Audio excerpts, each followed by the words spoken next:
नमस्कार। आप सभी का बहुत स्वागत है रामचरितमानस अध्ययन में। लास्ट इसमें हमने देखा तुलसीदास जी महाराज क्यों हमेशा कोई भी नई चीज़ की शुरुआत भगवान को याद करके और श्रद्धा और विश्वास के साथ करते हैं। आज हम आगे बढ़ेंगे और जानेंगे तुलसीदास जी महाराज माता सीता, प्रभु श्री राम, हनुमान जी और वाल्मीकि जी को क्यों प्रणाम करते हैं।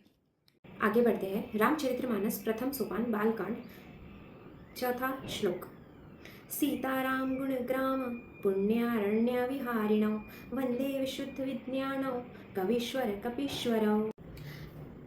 तो ये चौथे श्लोक में तुलसीदास जी महाराज श्री राम प्रभु और माता सीता को वंदन करते हैं जो वन में विहार कर रहे हैं, और उसी के साथ महर्षि वाल्मीकि और हनुमान जी को भी प्रणाम करते हैं। क्यों? अगर आप सोच रहे हो तो आपको पता ही होगा, वाल्मीकि जी वह इंसान है जिन्होंने श्री राम जी की कथा रामायण स्वरूप संस्कृत में सारे संसार को बताई, और हनुमान जी स्वयं श्री राम जी के जीवन और भक्ति का उदाहरण है। हमें यहाँ से क्या सीखना चाहिए? पर हमें यहाँ से ये सीखना चाहिए कि ज्ञान केवल पढ़ने से नहीं आता है। हमें उस व्यक्ति से सीखना चाहिए जिन्होंने ये ज्ञान को स्वयं अपने जीवन में उतारा है। जैसे वाल्मीकि जी ने ये कथा हमें ज्ञान के स्वरूप में दी, और हनुमान जी ने उस ज्ञान से हम कैसे सेवा और भक्ति का स्वरूप ले सकते हैं वह बताया। कितनी सरल बात, पर बहुत महत्वपूर्ण। आगे बढ़ते हैं। पांचवा श्लोक। उद्भव स्थिति संहार कारिणीम क्लेशहारिणीम सर्वश्रेयस्करीम सीता न तो हम राम वल्लभाम। तुलसीदास जी महाराज राम वल्लभाम अर्थात ये क्यों कहते हैं?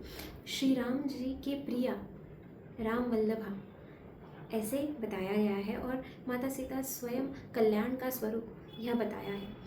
हमें पता है माता सीता हमेशा उनकी जो जीवन की परिस्थितियां हैं वो कठिनाइयों से भरी थी, पर वह कठिनाइयां उनका धैर्य, चरित्र, मर्यादा इनको कमज़ोर नहीं कर पाया। हमें यहाँ से ये सीखना चाहिए, हमारे जीवन में परिस्थितियां हमारे हाथ में नहीं होती, पर उन परिस्थितियों में हमारा व्यवहार और हमारा चरित्र हमारे हाथ में होता है। इतनी बड़ी सीख हमें माता सीता के जीवन से लेनी चाहिए। आगे बढ़ते हैं। छठा श्लोक। यह श्लोक थोड़ा गहरा और कठिन है। यन्मायावशवर्ती विश्वमखिलं ब्रह्मादिदेवासुरा यत्सत्त्वाद् मृषैव भाति सकलं रज्जौ यथा हेर्भ्रमः यत्पादप्लवम् एकमेवं हि भवाम्भो देस्थितिर्षावतां वन्देहें तमशेषकारणपरं रामख्यमीशं हरि। हम इसे वाक्य दर वाक्य समझने का प्रयास करते हैं। पहले वाक्य में यन्माया वशवर्ती मतलब तुलसीदास जी महाराज ने माया और संसार के बारे में बताया है। संपूर्ण संसार ब्रह्मादि देवता असुर जिनकी माया में वशीभूत है। दूसरे वाक्य में कहते हैं जिनकी सत्ता से यह असत्य जगत भी रस्सी में सांप के भ्रम की भांति सत्य प्रतीत होता है। जैसे अंधेरे में अगर कोई रस्सी देख लो तो हमें ऐसे प्रतीत होता है कि ये कहीं सांप तो नहीं है, यह भ्रम होता है। उसी तरह ये माया संसार हमारी अज्ञानता की वजह से हमें सत्य प्रतीत होता है। पर अगर हम चाहते हैं इस असत्य से बाहर निकालना, तो तीसरे वाक्य में तो कहते हैं संसार रूपी समुद्र को पार करने की इच्छा रखने वाले के लिए जिनके कमल चरण ही एकमात्र नौका है। प्रभु श्री राम के कमल चरण ही एकमात्र नौका है इस भवसागर से बाहर निकलने का। तो इसलिए वो चौथे वाक्य में उन्हें वंदन करते हैं। यहाँ से हमें ये सीख मिलती है कि जीवन में काफ़ी कठिनाइयाँ होती है, काफ़ी परिस्थितियाँ होती हैं जो हमारे हाथ में नहीं होती। कन्फ्यूजन भी बहुत सारा होता है, पर अगर हम खुद आत्मचिंतन करें, ध्यान लगाएं और जाने समझने का प्रयास करें, तो हमें ये समझ में आता है कि ये सब तो माया और मिथ्या है। हम क्यों हमारी एनर्जी, टाइम, फोकस अननेसेसरी चीज़ों पे वेस्ट कर रहे हैं?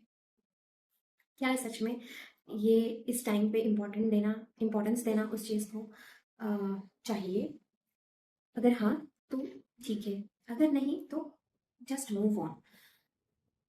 बहुत कठिन चीज़ है ये आगे बढ़ना, क्योंकि बहुत सारी चीज़ें हर दिन पाइलअप होती रहती है, और अगर वो पाइलअप होती गई तो हमें आगे बढ़ना बहुत कठिन होता है। क्योंकि मनुष्य जीवन है, मनुष्य जीवन में वो इमोशंस, वो अटैचमेंट रहती ही है। पर अगर हम ये जान जाए कि ये मिथ्या से अगर बाहर निकलना है तो प्रभु के आश्रय में जाना ही होगा, और वही हमें इस अज्ञानता से बाहर निकालेंगे। फिर कुछ कठिन नहीं लगेगा। आज बहुत अच्छे से हमने तीनों श्लोक देखे और प्रयास किया उसे समझने का। आपके साथ मुझे बहुत अच्छा लगता है ये सारे श्लोक को विस्तार से बताने के लिए और समझने के लिए। इसी तरह मेरे साथ जुड़े रहे, और आगे भी हम जानेंगे। तुलसीदास जी महाराज ने सारे श्लोक ही संस्कृत में बताए, पर आगे इस रामचरितमानस को उन्होंने लोक भाषा में क्यों लिखा, क्या ऐसा कारण था जो उन्हें लोक भाषा में लिखना पड़ा। तो ठीक है, stay tuned for the next video, and till then अगर आपको वीडियो अच्छा लगे तो प्लीज़ शेयर करें और सपोर्ट दीजिए। Thank you.